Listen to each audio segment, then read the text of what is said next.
What's up, ladies? Welcome to week 6 of the Dippable Pick'em. Hopefully it was a good week 5 for everyone. Well, at least 6 of us it was. Fuck all the rest anyways. Especially that guy I beat, fucking Billy, fucking retard. At any rate, let's get started. You stupid fucking bottom feeders. You guys all fucking suck. Your teams are terrible. I can't get anybody off the fucking waiver wire because you all are so goddamn bad.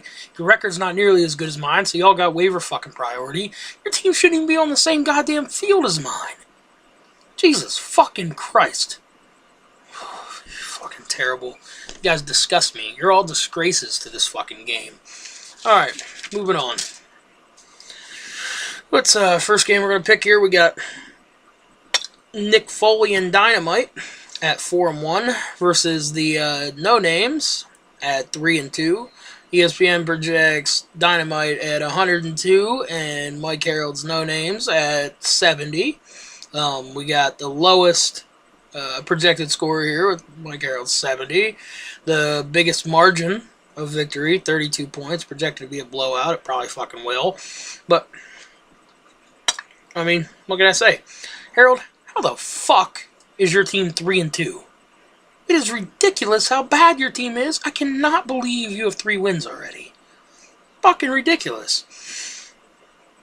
I mean, it's competing. Your team's competing with for the worst team in the league. I mean, you're down there with Caleb. I mean, I don't give a shit what your record says. I mean, you got an easy fucking schedule and you won 3 games. Way to go. But your team's fucking god awful. At any rate, you're averaging about what? 59 points a week? Are you kidding me? This is an experts league. Jesus, go find a fucking beginners league and play in that. Maybe you can win that. I don't know, maybe 59 points might have to win it, but it might not even win a fucking beginners league. It's terrible. Alright. You're on pace. You'll probably finish about 5 wins this year, you stupid fucking shitbag. Alright. Mark, you can't live on the fucking Philly defense and special teams to carry all fucking year. I mean, 2 touchdowns one week, 3 touchdowns the next week, whatever. That's not going to help. I mean, it's not going to cut it. You're going to have to get points somewhere else sooner or later. And things are not looking good for you. This team's headed in the wrong direction, man. This team of garbage is headed toward the disposal. It's that simple. You got fucking Calvin Johnson's going to be out. No Rashad Jennings. Fucking worthless piece of shit. I mean, I don't know what else to say. At any rate, the good news is you get a reprieve. You get to play fucking Mike Harold. His team's god-awful. Projected to win by 32. You'll probably win by 50. Nick Foley and Dynamite wins. Moves to 5-1. I mean, yeah, it looks good now, but let's see what happens later in the year when it fucking matters. You actually play somebody who's good. Alright, let's see what we're picking here in game number 2. We're going to pick Kick-His-Ass Seabass versus Billy's Boner Garage. Seabass at 3-2 and the Boner Garage sitting at 2-3. ESPN projects a 99 for Kick-His-Ass Seabass and 87 for Billy's Boner Garage. Well, Billy boy, 3 straight losses. Back to reality, huh? Yeah, it's tough. It's tough when it sets in, but I like what you're doing here. You did make a trade. I've been talking to you about getting a fucking running back forever. You got out, traded Russell Wilson, got Ben Tate. That's good. Too bad Ben Tate's bones are made of fucking glass. He'll be good for you for 1 week. Good thing you got him, though. I mean, he'll get you 10 this week, so, you know, that's good. But, I don't know what happens when he's injured. Right back to the same shitbags you got. At any rate, I got one question for you, Billy. You enjoying 2-3? Thought so. At any rate, Mark 62 fucking points. Or Larry, I mean. Put up 62 fucking points against Mark? Are you kidding me? Get down there with Harold's weekly scores, man. 62 fucking points? This team's fucking pitiful. The team looked strong a few weeks back. It's really starting to struggle. Problem is, you should be hitting a fucking stride, and all your fucking dumpster fire of a team's starting to burn brighter. You're supposed to be going upwards, not downwards. This team's regressing. It's getting worse. I mean, you got the Boner Garage, who did pick up Ben Tate, which is a good pickup, and traded him a backup quarterback, so, I mean, he didn't lose. I've been pulling the upset this week, actually. We're going to take the old Boner Garage. I mean, if that upsets you that much, Larry, I could send Caleb's mom down. She'll console you. I mean, she's good. She's good at that. So, if that's what you're into, let me know. Give your number. Alright, moving on to game number 3. We got 2 and 3. Monica Loves Clinton Dix versus 3 and 2. Been There, Rape That. Clinton Dix projected 103 to 81. Ditz hasn't changed his bye-week players yet, because, you know, who does that on a Wednesday, right? But, either way, Mitch, I'm glad to see you finally did something about that quarterback. I mean, it is. As I mentioned with Billy, you guys made it. It was a pretty fair trade. It was a good trade. Ben Tate goes to Billy, and you get Russell Wilson. You got that roller coaster that is Russell Wilson. I mean, if that's what you want to do, you can. I mean, he's not going to run for 100 yards every week like he did last week, so we don't got to worry about that. I mean, and Seattle's got the Niners defense twice, so, you know, in Arizona, you know, so he's going to hit some tough matchups, and he ain't going to be worth a shit. But I got Tom Brady. I just picked him up. If you're interested, we can make a deal here. I mean, I'm sure you have somebody of value to me. I mean, actually, I'm lying. You have nobody of value to me. But I have Tom Brady. I mean, we can work something out, right? I mean, you can blow me. I know you'd be into that. I mean, you'd get pleasure, I'd get pleasure, and you'd get a quarterback. So that'd be good. All right, moving on. Ditz, tough loss last week. Yep, you lost to Stackhouse. That's tough. Makes you want to fucking murder yourself. Yep. Take like a stake right through your fucking heart by yourself. I mean, it's terrible. It's fucking awful. Nobody should lose to Stackhouse. I did it. It's the most depressing week of my life. I went out and bought a bunch of crack and smoked it. That's the easiest way to cope. What do you want me to do? But you get Mitch. It's a good chance for you to bounce back. I mean, you really got to get your shit together, though. I mean, I don't know what's going on with you, but you got to get your shit together. You're competing for worst owner in the league. I mean, you're down there with like Harold and fucking Caleb and you know, I mean Cody even. I mean, terrible. Like, make terrible decisions. You run your team terribly. You're running it into the fucking ground. I'm sorry to say it. I feel bad for you, but that's just how it is, man. At any rate, I mean, like I said, you get Ditz. I think you're gonna get the win. I think you're gonna get the 4 and 2. I'm pulling for you. I mean, 4 and 2. That's good for you. Mitch falls to 2 and 4. But I'm telling you, if I had that team, you'd be 5 and 0, headed to 6 and 0. Because I mean, I'm good at this. You know, this is what I do. So at any rate, like I said, Been There, Rape That wins. So moving on to the 4th game here, I believe, pick'em. We got Team Houston sitting at 1 and 4 versus the Harry Bush Nuns and Fantasy Football God themselves sitting at 3 and 2. ESPN projects Houston laughable. Houston 102 and the Nuns 89.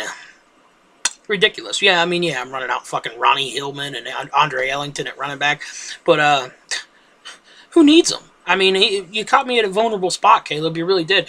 I mean, you got Jamal Charles on a bye, but I mean, in all reality, I was gonna sit him this week anyways, because give him a rest. You know, that's what you do when you're the Broncos and you're playing the Jets. You rest your starters. I mean, so I was gonna do that anyways, but look, Caleb, it had to be tough last week. You got doubled up by Mark.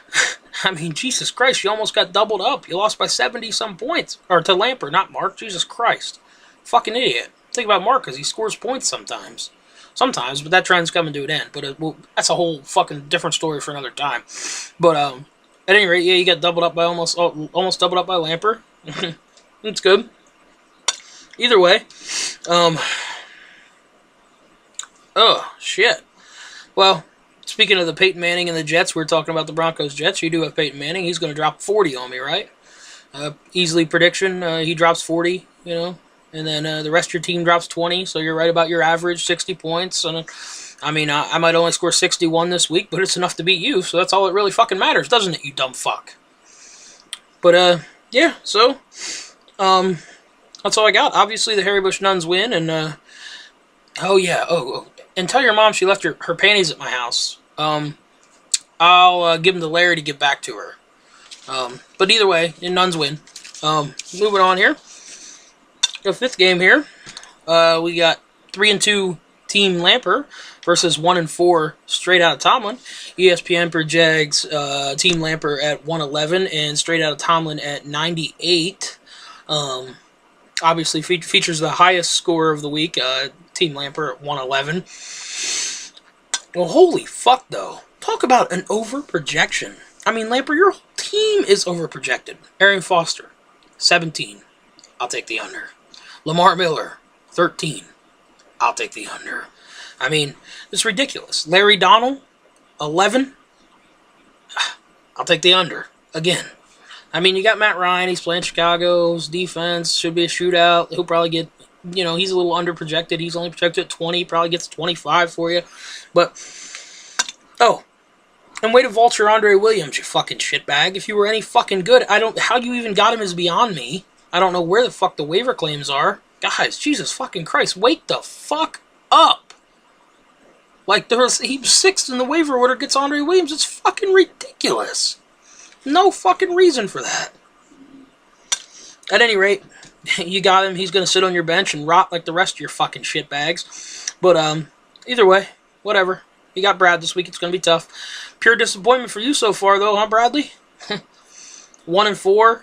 I mean, it's major disappointment. I really thought you would have a good squad. I mean, granted, I was looking and I see that you got the second most points scored against you, so you can use that as a fucking excuse if that's what you need to do. But, whatever. That's what you need to do to make yourself feel better. Good for you. Good news is, I really like your team this week. I like your matchups. I like this week Eli versus that terrible Eagles defense that Mark runs out every week and gets 2 special teams touchdowns. Sometimes a defensive score is going to get 30. I mean, that's ridiculous. But, so, he's going to drop a 30 burger on you. I smell upset in this one. Straight Outta Tomlin. Upsets Team Lamper. It's that simple. Alright, moving on to the last game, and the game of the week, of course. We got the 3-2 LCP Anal Crushers versus the 2-3 Let Me Mull It Over. ESPN projects an 86-86 tie. Obviously, the closest margin, it's a fucking tie. We talk about this every week because it seems to be one every goddamn week. But, what to say about this fucking shit show? Big game here. I mean, somebody's going to get a leg up here and move forward and be a contender. Somebody else is we're going to find out who's pretending here. Both teams come in with big 2-game win, carrying big 2-game win streaks. Both much needed confidence boosters, getting going.